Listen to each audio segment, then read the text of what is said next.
Ang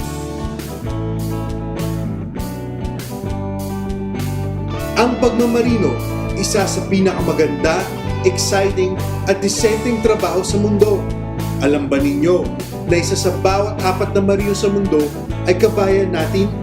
Nagpapadala sila ng mahigit sa $4.5 bilyong kada taon na malaki ang naitutulong hindi lang sa pamilya nila, kung hindi pati na rin sa ating bansa.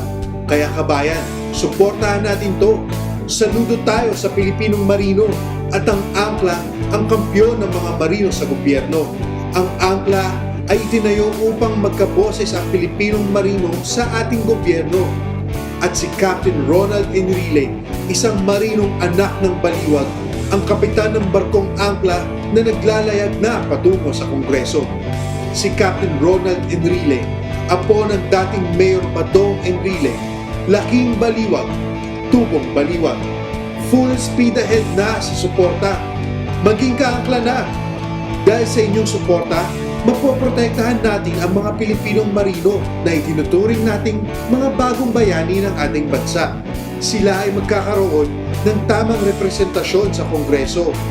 At ang Angkla ang magiging kampyon ng mga kapanganan ng mga kabayan nating marino. Suportahan si Captain Enrile. Suportahan ang anak ng baliwag. Suportahan ang Angkla Party List. Iboto number 67 sa balota, Angkla Party List.